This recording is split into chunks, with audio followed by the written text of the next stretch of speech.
The urgent versus the truly important. How do you spend your time? Here are 3 step-by-step strategies that allow me to run 3 separate companies and still have a lot of time with my family. Let's get to it. Hello everyone and welcome. Think about it. Do you spend most of your time doing the urgent things or the truly important things? Or neither one. The other day I was in the middle of working on marketing material when I got a call from an important client. And without hesitation, I let the call go to voicemail without really a whole lot of thought after the fact. Now, let me say this. I give my clients a lot of time. In fact, when they are coaching clients or consulting clients, I do give them unrestricted access to all of my available times on my calendar, and they can book as many sessions as they want. And before you ask, yes, I do have rules, and I do ask that they do not book more than one call at a time. But otherwise, there's really no restrictions as to how many times they want to talk to me. I also give them direct access and license to call me whenever they like. But that does not mean that I don't have boundaries around what is important in my business and in my life. And I always suggest business owners and managers do the same thing. That's where it's important to distinguish between what's important in my business from what is simply urgent. Now, let's be clear. The expectations with my clients have been set in advance, so there's no expectation that I run a 24-hour question and answer crisis hotline for them. But they know that. They know that in advance. And I fully intended to call my client back later, which I did, but only after I finished what was important. So, how do I carve out time between the urgent things that show up in my life and the strategically important things that I really want to get done? Well, in any given day, I have 3 separate blocks of time, and I have scheduled blocks which people can schedule time to talk to me, or, if I need to schedule really whatever life things come along.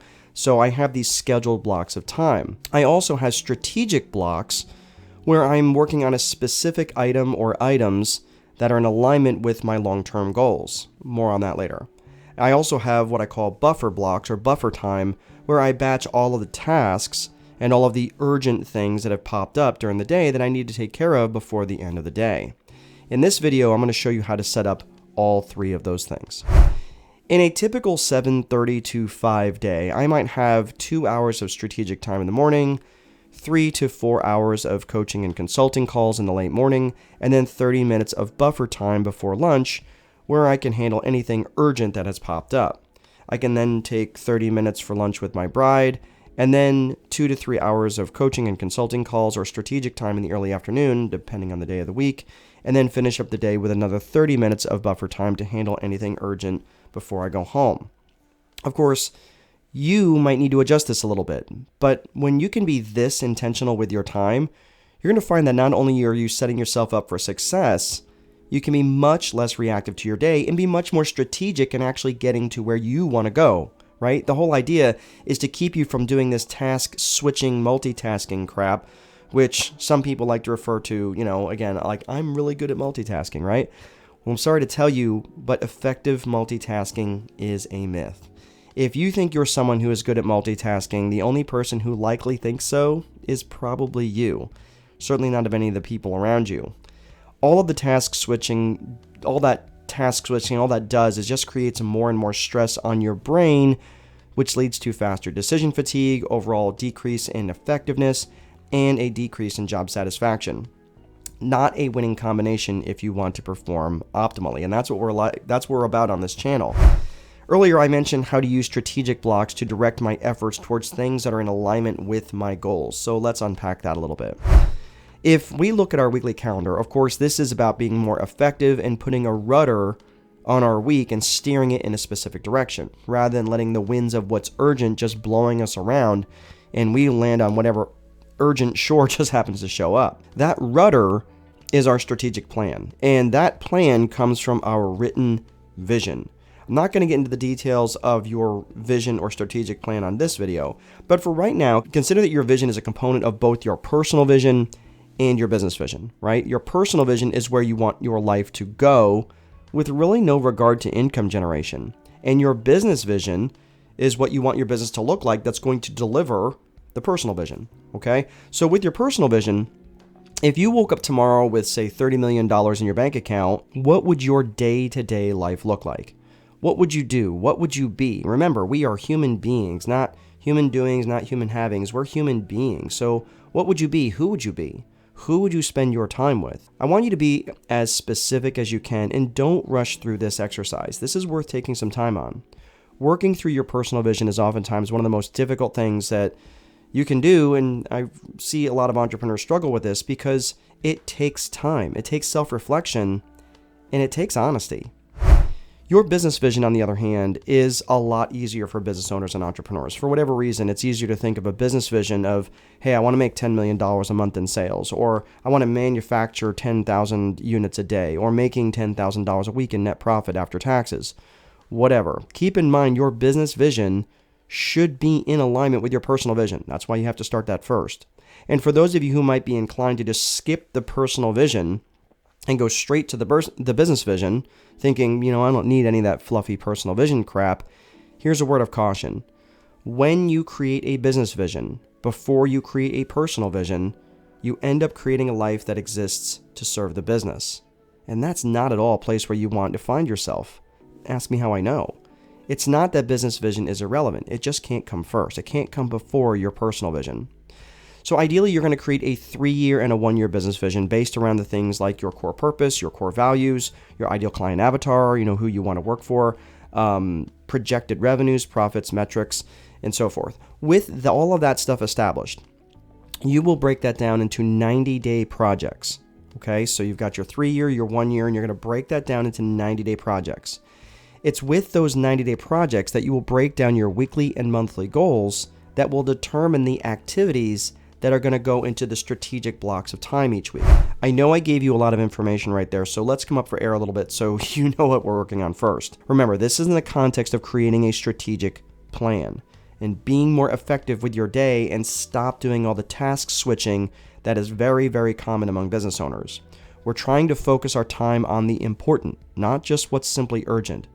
The important things that are what's in alignment with a strategic plan, right? And the strategic plan is in alignment with a 90-day project, which is in alignment with a 1-year business vision, 3-year business vision, and personal vision, okay? The urgent things are just all the things that show up in your life that need attention. Like if you have a bill that needs to be paid, or you need to schedule your car to get maintenance, or you need to get back to an important client. Your strategic plan involves the things you're trying to accomplish over the next 90 days. Like I said earlier, I call those my 90-day projects. Those 90-day projects, okay, let's review a little bit. Those 90-day projects are in alignment with the 1-year business vision, which is in alignment with the 3-year business vision, and all of those things are in alignment with the personal vision, okay? So in regards to the strategic plan, you're going to want to take the time to think of a goal or two. Really don't think any more than 3, but of what you would like to hit within the next 90 days, okay? So start to think of a specific thing that you would like to reach, that within the next 90 days that you would like to reach, that's in alignment with your 1-year business vision. With those goals in mind, you're going to then want to brainstorm all the tactical ideas that you can use to hit your goals within the next 90 days.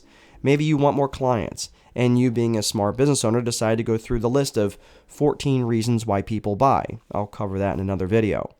And you determine that you're going to reach your ideal client avatar by helping them make more money in a very specific way, and you're going to help them feel connected to their tribe. 2 very powerful motivators for buying. Now you're going to come up with the tactics that you need to get you to the goal over the next 90 days that you're going to perform on a daily basis in your strategic blocks of time, okay?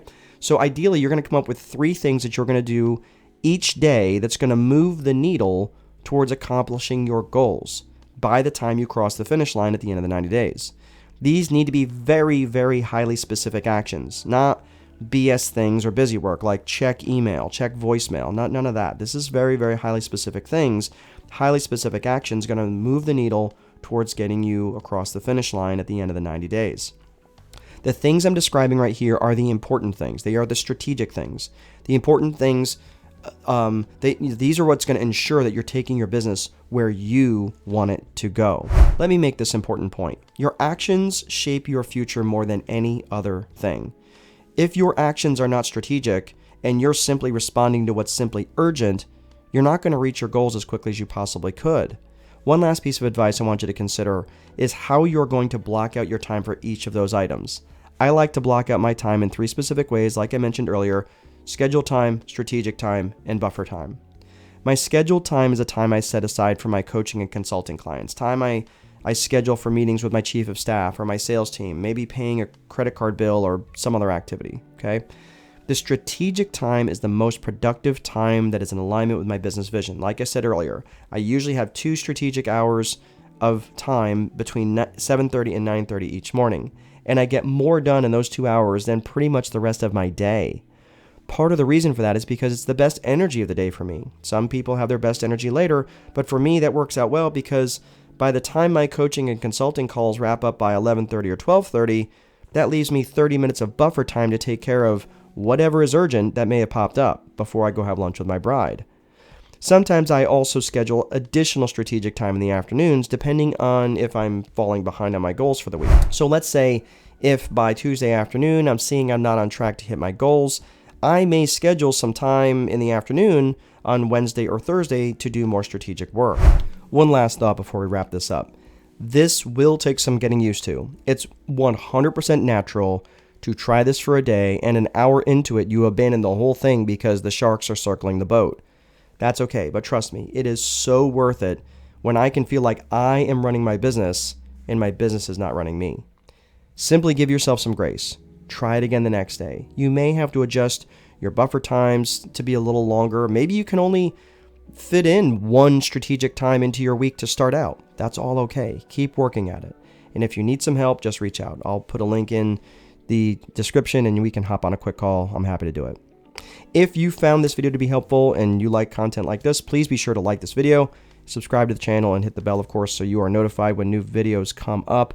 I've got some other videos that might help you along the way, along the same lines of what we discussed today, and that is crafting your business vision, and another video that discusses the 14 reasons why people buy.